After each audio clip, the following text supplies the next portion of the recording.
नमस्कार, मी वीणा तुमच्या सर्वांचे आपल्या चॅनलमध्ये पुन्हा एकदा स्वागत करत आहे। विशेष रेसिपी रसगुल्ले। त्याच्यासाठी आपण आज वापरणार आहोत कोकणातील सुप्रसिद्ध वाशिष्ठी मिल्क डेअरीचे दूध। चला तर आपण रेसिपीला सुरुवात करणार आहोत।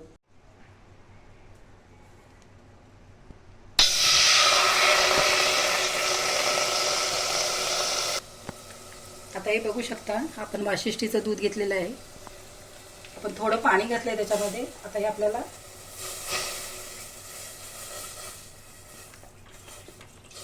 हे बघू शकता, दूध छान आहे वाशिष्ठीचं।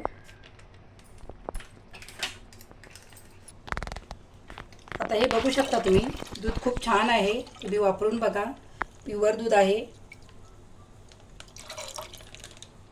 आता आपण या दुधाला आपल्याला रसगुल्ल्यासाठी उकळी काढल्यानंतर आपण हे फाडून घेणार आहोत। त्याच्यामध्ये आपण विनेगर घालून मग आपल्याला आधी दुधाला उकळी काढून घेणार आहोत, नंतर आपल्याला दूध फाडून घ्यायचं। आता आपल्या दुधाला आपण वाशिष्ठीचं दूध घेतलेलं आहे, त्याच्यामध्ये आपण थोडं विनेगर घालणार आहोत। आपल्याला दूध फाडून घ्यायचं आहे। आता हे दूध कळवा ठाण्यामध्ये पण उपलब्ध आहे। आपल्याला जर वाशिष्ठीचं मिल्क दूध पाहिजे असेल तर आमच्याकडे संपर्क करू शकता तुम्ही। आता हे आपल्याला दूध फाडून घ्यायचं आहे। बऱ्याचदा आपण जे बाजारातून दूध आणतो ते जेव्हा फाडतो त्यामध्ये आपल्याला पाणी बरंच मिळतं। आता हे फाडल्यानंतर तुम्हाला मी दाखवते। दूध खूप छान आहे, तुम्ही वापरून बघा। आता हे बघू शकता, आपण विनेगर घातलं आहे। आपण दूध फाटायला हे बघू शकता, दूध फाटायला सुरुवात झालेली आहे। वाशिष्ठीचे प्रोडक्ट खूप छान आहेत। आता हे आपलं ज्यावेळेस दूध फाडून होईल त्यानंतर तुम्हाला मी दाखवते की आपण जे बाकीचं दूध आणतो त्यामध्ये किती पाणी असतं। आणि हे बघू शकता, आपलं दूध फाटायला लागलेलं आहे।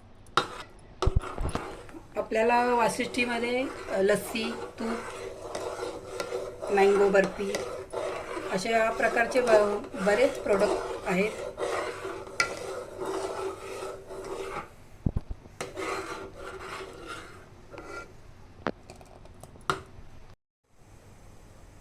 आता आपण एक साईडला दूध गरम करत ठेवलं आहे। आपल्याला जे रसगुल्ले तयार करायचे आहेत त्यासाठी आपण इकडे पाक करणार आहोत। पाकासाठी आपल्याला पाणी गरम झालेलं आहे। त्यामध्ये आपल्याला वेलची पावडर घालायची आहे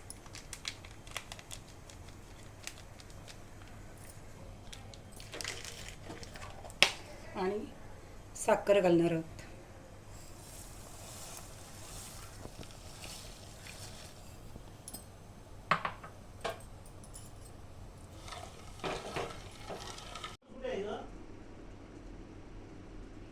आता हे आपलं बघू शकता, पनीर तयार झालेलं आहे। आता आपल्याला हे चांगलं मॅश करून घ्यायचं आहे। मळल्यानंतर आपण गोळे करून मग आपले पाकात सोडून द्यायचे आहेत।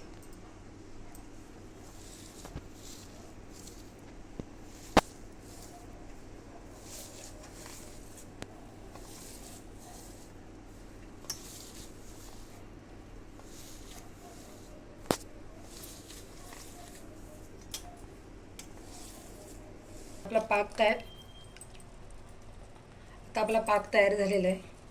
हे बघू शकता, आपण अशा प्रकारे गोळे तयार करून घेतलेत। तुम्ही याच्यापेक्षा छोटे पण करू शकता। मी थोडी मोठी साईज बनवलेली आहे। आता याच्यामध्ये आपण पाकामध्ये घातल्यानंतर आपल्याला उकळी काढून घ्यायचं आहे। छान उकळी आल्यानंतर जो आपण पाक केला आहे तो रसगुल्ल्यांमध्ये पूर्णपणे आतमध्ये मिक्स होऊन जाईल। अशा प्रकारे ठेवायचे आहेत। त्यानंतर आपल्याला वरती झाकण मारायचं आहे।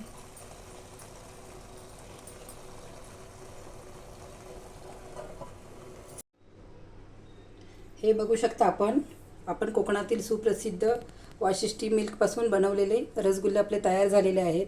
अशाच नवनवीन रेसिपींचा आस्वाद घेण्यासाठी माझ्या चॅनेलला लाईक, कमेंट आणि सबस्क्राईब नक्की करा। चला तर मग भेटूया पुढच्या रेसिपीमध्ये।